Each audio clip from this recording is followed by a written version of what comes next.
Everyone, welcome back to my YouTube channel. अगर अभी तक आपने मेरा चैनल सब्सक्राइब नहीं किया तो मेरे चैनल को सब्सक्राइब करो। तो आज था ईद का दूसरा दिन। बस सुबह मैं उठी और उठते साथ ही मैंने पूछा वैड़ा ज़िबा हो गया, लेकिन मेरी कज़न ने बोला नहीं वैड़ा ज़िबा नहीं हुआ, एक प्रॉब्लम की वजह से नहीं हुआ। तो बस यहाँ वैड़ा खड़ा हुआ था, मैं भागकर बाहर आई। मैंने कहा यार मैंने इसे ना टच करना है, अभी तक मैंने इसे हाथ नहीं लगाया था। तो मैं इसका वेट कर रही थी और दरवाज़ा ना हमारा आधा खुला हुआ था। तो वैड़े ने देखा ना, वो आगे की तरफ आया तो मुझे मौका मिल गया इसे हाथ लगाने का। फिर मैंने इसे अच्छे से प्यार किया, बस इतना मैंने इसे प्यार किया। तो ना ये एक गेट जो है ना हाफ खुला हुआ था, दूसरा जो है ना इसने अपने सिंग से ना पूरा दरवाज़ा खोल के प्रॉपर अंदर आया हुआ था। फिर हम इसे घास वगैरह जो भी था खिला रहे थे। बस फिर ऊपर आए, ऊपर आकर ना सारी चटाइयाँ वगैरह देखी कि डली हुई थी। और अभी टाइम ना 11:30 हो रहा था, क्योंकि ना बस फिर हमारे घर में कोई गेस्ट आई हुई थी, नानो की थी, बस उसके लिए मैं जामे शीरी लेके गई। इतनी देर में जो है ना वैड़े की कुर्बानी भी हो चुकी थी। मैंने ये वीडियो शूट नहीं की कुर्बानी वाली, क्योंकि मुझसे देखा नहीं गया वैड़ा गिरते हुए भी। वो ना नीचे वाले पोर्शन में ज़िबा हुआ था, बस ऊपर ना उसका गोश्त ला रहे थे। और मैं ड्राइंग रूम में जाकर बैठ गई। मैंने कहा मेरे से तो बिल्कुल नहीं होता।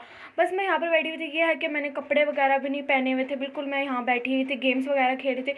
क्योंकि मैं उठी लेट, मतलब कि 11 तो हो गए थे मुझे उठते उठते। उठी तो ये था कि वो ज़िबा हुआ होगा, क्योंकि हर बार ना सुबह फजर के बाद ही ना ज़िबा होता है। बस यहाँ पर ना मैं बाहर आई तो मैं देखा कि बहुत ज़्यादा माशाल्लाह से ना वैड़े का गोश्त निका 7 मन या 7 से भी ऊपर ही था। बस यहाँ पर जो है ना फ्रीज़र में जितना गोश्त रखना था घर के लिए उतना रखा। बस यहाँ पर मैं देख रही थी और थैले लाई जा रही थी। बस ड्राइंग रूम से मैं बाहर निकली तो गोश्त सारा बांट दिया गया था, मुझे पता ही नहीं। तो एक शॉपर आ गया था, मैंने कहा मुझे बुलाते, मैं जाती, मैं बैठी हुई, मुझे कोई होश नहीं। छोटी सी हीरा को मैंने उठाया हुआ था।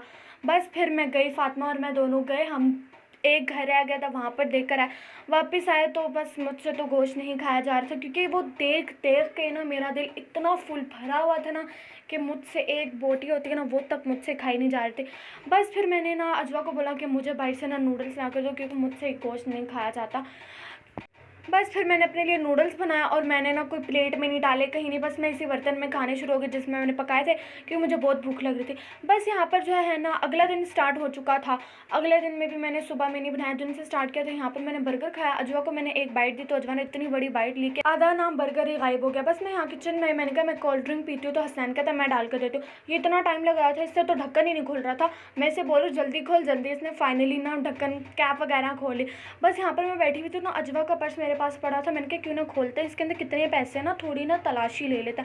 मैंने पर्स जैसे ही खोला तो यहाँ पर मुझे ना नेल पॉलिश और ये सब नज़र आ रहा था। और जब मैंने पैसे देखे सिर्फ 500 रुपया इसके पास रह गया, इसने सब खा लिया। बस फिर करते करते ज़रा रेस्ट किया, फिर दावत थी, फिर गेस्ट आए हुए थे। तो ये है कि मैं थोड़ा लेट पहुँची थी किचन में, क्योंकि यहाँ पर सब कुछ ना निकाल लिया गया था, ले लिया गया था। यहाँ पर राइस बनाए थे, साथ में ये सालन था, कस्टर्ड बनाया हुआ था और ये चिकन फ्राई की हुई थी, बहुत कुछ था। मैं बहुत लेट पहुँची थी कि यहाँ पर सारा खाना ना मेरा ही थोड़ा थोड़ा पड़ा हुआ था। मैंने कहा चलो शूट कर लेते हैं। बस फिर मैंने, मेरी कज़न ने नमाज़ पढ़ी। यहाँ पर हम पागलों की तरह बातें करी जा रहे थे। और बस फिर मैंने और फातिमा ने साथ में बैठ के खाना खाया, क्योंकि गेस्ट वगैरह जो थे ना वो आकर भी चले गए थे, हमें तो होश नहीं थी। बस हमने मिल लिया, ईद मुबारक कर ली, बस ख़त्म। फिर हम आगे रूम में बैठ के और अपना लगे हुए थे। बस इतनी देर में नीचे सब सोए हुए थे। मुझे खाला ने बोला कि ऊपर जाओ, ये छत से ना ऊपर से, ये जंगले के ऊपर से हटा दो, क्योंकि नीचे सब के सब सोए हुए, कोई उठ ही नहीं रहा था। उन्होंने कहा ऊपर से हटाओगी ना रोशनी पड़ेगी तो वो खुद ब खुद उठेंगे। मैं जैसे ऊपर आई, मेरी नज़र सामने पड़ी, मुझे इतना दुख हुआ, क्योंकि ऊपर आते साथ ही ना छत पे जैसे हम आते थे ना तो सामने जुगनू बैठा हुआ होता था और गोलू मोलू बैठे होते, सब बैठे हुए होते थे ना। उन सब से बातें वगैरह भी होती थी, प्यार भी जाकर करती थी। तो बस दुख हो रहा था देखकर कि यहाँ पर जुगनू बांधा हुआ होता था और ये इनकी स्पेशल हमने इनकी ना कोठी बनाई थी, ताकि इन्हें ना सर्दी लगे ना इनको धूप लगे। और इनका ये खाने वाला जिन पे ये बहुत ज़्यादा ना ऊपर चढ़ते थे, ज़्यादा तो जुगनू ऊपर जाकर बैठते थे। रास्ते में मुझे वेली लड़की नजर आ जो हर जगह पड़ी रहती है। बस यहाँ ड्राइंग रूम में आई तो थोड़ी देर मैंने रेस्ट किया, तो मैंने कहा पर्दा हटा के देखूँ कि धूप है या नहीं। इतनी कम धूप थी ना कि इंसान पिघल ही जाता, भी भर जाता। बस इतनी देर में देखा कि 6 बज गए थे, लेकिन अभी तक कोई उठा नहीं।